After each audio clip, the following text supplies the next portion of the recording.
Hey rock stars, I'm here with Roxie Digital, radio personality extraordinaire, and if you don't know her, you better get to know her. She's on every weekday at 7:20 doing the top 3 for Radio 103.9, and then again on Sundays from 3 to 7.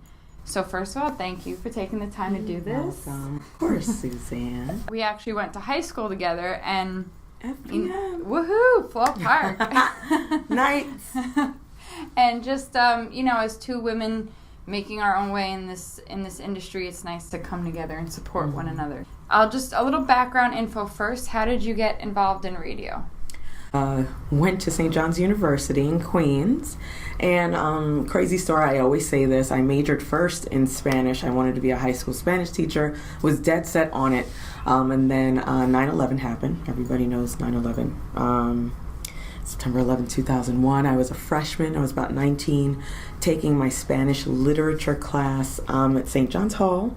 I think at that point that was like an early climax to my college career, and I said, you know what, if I'm going to do something, I'm going to do something I love. And I did love foreign language, and I did, and still do have aspirations of teaching high school kids and just teaching in general. But I was like, you know what, I love radio. I'd like to get into entertainment and see how that goes. I always love listening to Wendy and K7 and Angie Martinez and all the greats that I grew up listening to. So I was like, I think I can do that. So I think a week had passed after that, and I went into my advisor's office. I changed my major from Spanish to communication arts and radio, television, broadcast. So I didn't do the, typical radio station studio internship. I never went to Hot 97 or Up Power 105 and sat in with a talent.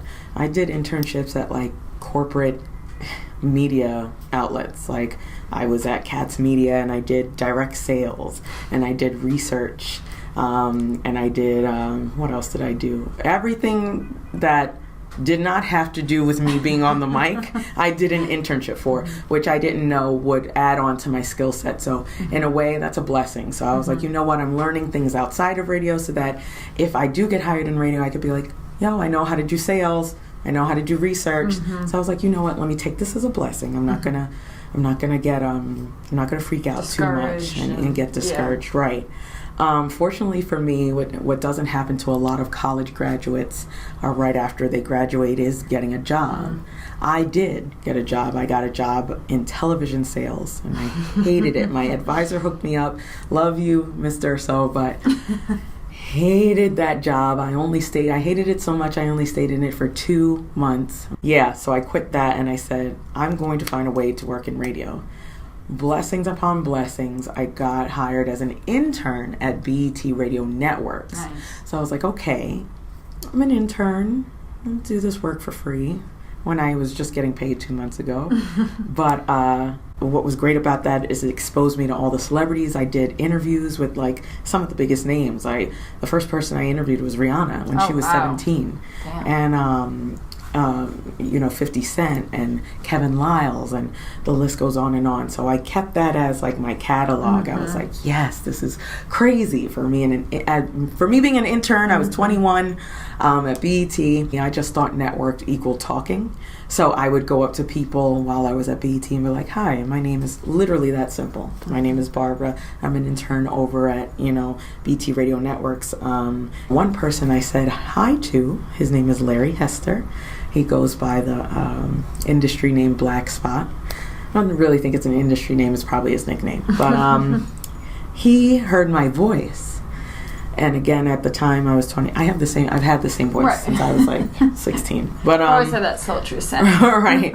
And he heard my voice and he was like, wow, you really should be doing commercials, or you should be doing something with your voice. How about you start reading for us?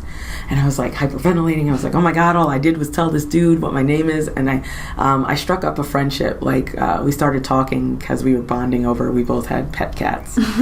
And who knew that bonding over us having pet cats would lead me to start, after being an intern, they hired me as a freelance voiceover artist, and I started voicing all the commercials and TV spots and promos for BET for the next 2 years. So all the applying I did, I heard from a little station out in Long Island called WBAB 102.3 and WBLI 106.1. They're sister stations. Cox Media out in Long Island. It was like a receptionist, office manager. did that, and then I struck up a friendship. Again, I that's my pattern. Whenever I get into any, organization, any building, I strike up a friendship with one person. Exactly. And that one person has guided me. Donna, who was the midday host at 102.3. She's awesome. She taught me the ins and outs of the radio station. So I owe it all to her. She taught me everything, in my PD at the time, his name is Chris. Chris saw that I was taking the initiative to come in early to learn about everything in the studio. So he was like, I see you coming in, learning from Donna. I really admire that you're doing that. You know what, I'm going to give you a shot. And I started at a rock station for maybe 6 months. And then I switched over to 106.1 BLI. I want to eventually make it to New York City. So I'm going to grind here, do what I have to do here, practice, make all the mistakes, interview all the people, go to all the events, learn what it is to be on radio, how to move as a radio personality, and then make it to New York. So that was my plan, my short-term plan. I went to go talk to the other boss, because there's 2 bosses in the building, Al Levine, who is like, I call him my dad in radio, because he coddled me and he molded me. Mentored. He always told me, okay, you sound like this on air, you sound good, but you should be doing this. And you don't get that a lot. So you have to appreciate when somebody gives you feedback and you take it, and it makes you better. In the meantime, I was doing that. I was only working part-time there, so I was like, okay, I need another gig. Applied and heard back from Dr. Laura Schlesinger, who is a renowned, syndicated, conservative talk show host who does her show from California. I worked in her New York office. I was her affiliate relations rep. I traveled a lot for that job. And again, like I said, it'll be a repeating pattern throughout this entire interview. When I got there, what's the first thing I did? I talked and made friends with everybody. Every time I went away on a conference, and I met a program director from a different station, whether it be in Maryland, Tennessee, Texas, whatever. I went to all those states. I went everywhere for her job. I went as far as North Carolina. I went to Dallas, Texas. I went to Cali. I went to Santa Monica. So I met all those people, and I would tell them while I'm there, I'm like, because Dr. Laura never had a problem with it. I was like, I'm also, in addition to working with Dr. Laura, a talent on 106.1 BLI or 102.3, and they would push me and be like, yeah, go, we're exposing you to PDs, you go and tell them what you're doing. I met another PD who the station is right across the street from where we're at right now. It was WWRL 1600 at the time. It was a progressive talk station. So that PD met me and took a liking to me and was like, you know what, I'd like you to come up and start just doing some phone producing, screening, and stuff like that. So now at this time, I now have 4 jobs. I'm freelancing at BET. Right. I'm on air at 106.1. I'm working with Dr. Laura, and I'm working with WWRL. So my dream station to always work at was 107.5 WBLS. I said that since I was 7 years old. And it was actually the reason when my turning point came at 9/11, why it was so easy for me to make the decision to go from Spanish to radio, is because I always said to myself secretly, if I am going to go into radio and I am going to be on air, it's going to be at 107.5. And I said that to myself. I was like, I'm going to be on like Wendy. I'm going to be in front of her mic and blah, blah. So, mind you, I have that in the back of my head. I'm working these 4 jobs. I'm still grinding, not sleeping, going from one job to another. And I found out that WBLS was getting a new program director. So what did I do? I said, I don't know him, but I'm going to extend like a greeting to him and email him. But I didn't know his email. So I was like, well, I know off of knowledge through emailing all these PDs while working with Dr. Laura, it's usually your first name dot your last name at the station. So I literally took an educated guess and said, since it's Skip Dillard, Skip.Dillard at blah, blah, blah, blah. Right. And it was his email. He answered me back. We had lunch. It took like a little short while. And I started at BLS. And I'm like, great, I got into here. Oh, my God. So for the next 5 years, I'm working at WBLS. And like doing a couple of different things. I'm working with, Circle of Sisters. I'm working with Imhotep Gary Bird. He has a great show. He's been in radio for over 30 years. So it was legendary just working with him and being exposed to the professionals he exposed me to. That was great experience. But I was just sitting there and doing that 5-hour shift every Sunday, or doing overnights, working the boards for our gospel station, which is cool because I'm in the building. But I was like, so I started talking to my boss at the time, and I was like, well, my overall goal, I want to be on air here. It's like, at least let me audition. So blessings upon blessings, my boss let me audition. One July morning, Saturday morning. It was July 10th, 2010. I remember because I was so excited. And Wendy had just left our station. So I was on 34th and Park Saturday morning from 6 a.m. to 10 a.m. on July 10th. And it was a beautiful hot day. And the mic I'm sitting in front of is the mic Wendy spoke on, and it still had the fur on it. I had to rewind and tell myself, what did you tell yourself when you were 7 years old? So that was a very surreal moment from telling myself that at such a young age to, rewinding. I think at the time I was maybe 27. So 20 years later, me telling myself. What a moment. Right. So I'm like chills just. Different things happened in my career, and may have not panned out like everybody wanted it to or I wanted to, but I am satisfied at that point because I said what I was going to do and I did it, and that doesn't happen for a lot of people. I have a reel from that, a demo from that, so I can use it to send out to people and be like, my boss did put me on air, live air, to talk to 2 million people on a Saturday.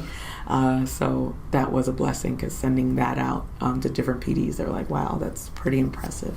And I did not know, while I was still hustling, working all these 3 jobs, that a new radio station was coming to New York City. I'm on social media all the time, 24 hours a day, every minute of the day. And I saw Radio 103.9 pop up on my, when they give you suggestions on what to like. So I saw the suggestion, and I was like, what? And I was like, oh, so I liked it. And I saw that the person, they usually show you persons in common that you have that also like it too. I saw that one of the people that liked it as well was my current boss now, Raphael George, and I've been friends with him for a while. From working with Dr. Laura, I used to see him on conferences all the time. So I hit him up because he was the only person I knew in common, and I was like, what is this Radio 103.9? Who's the new PD? I'd like to send my tape over, so I can audition, because it's brand new, so I know they're looking for brand new talent. And he was like, oh, I am. He was like, yeah, send it to me. Similar to when I met Skip at BLS. A week passed, maybe not, I can't even say a week, maybe 4 days passed. I started working here. When I got up and left BLS, people were like, are you crazy? BLS has been around for 35 years. It's, heritage station. What are you doing? But I needed something of my own. I needed something that got me away from all the big brands, because they have Steve Harvey, they have, Earthquake, they have Lenny You'll get Green. lost in the shuffle. Right. And that was my way of thinking when I left. And, a lot of people appreciated that. And they're like, you know what, she's smart. Because she's right. If she does want to make it in radio, and we all know her goal to get on air, she does have to make a brand for herself and stand alone. So this was my outlet and my way to stand alone, starting here at this station. For 9 years, I had gone as Barbara the Beautiful Stranger. I picked that name because it's actually the meaning of my first name. So it was like using Barbara without saying Barbara. So obviously my new boss at the time was Ken Johnson. It wasn't Raphael. Raphael was the assistant program director. Ken Johnson was the program director. And he was like, we're not going to go with Beautiful Stranger. You're not keeping that. So I was like, great. I was like, so what are you calling me? Or you want me to make up a name? And he's like, I'm going to call you Roxie. And I was like, where did you get that from? Who's Roxie? I've always wondered myself, so I'm excited to hear this. And I was like, why Roxie? And he goes, when I look at you, when I met you, you're a lot of fun. Like, just going through your social media and how you talk to people and everything, like, just your personality, you're fun, so I need a fun name. And to him, Roxie was fun. It was vibrant. It was sassy. So he was like, that whole name embodies you. At the time, I thought there was like conflict because there was another young lady by the name of Roxie who started on, well, everybody knows her for 106 in Park on BET, but she started on radio. Okay. In, I believe, Chicago. If it wasn't Chicago, it was Boston. I think it was Chicago. Yeah, I think she's a Chicagoan. So she started there, and I was like, oh, I don't want people thinking I stole her name, and they were like, he was like, fine, then make up a last name. 2015, everybody's going digital, and I do a lot of digital stuff, and he was like, perfect. Roxie Digital. I love it. So, although I just use Roxie on air on my social media, all of my social media is Roxie Digital. So that's how I got all that.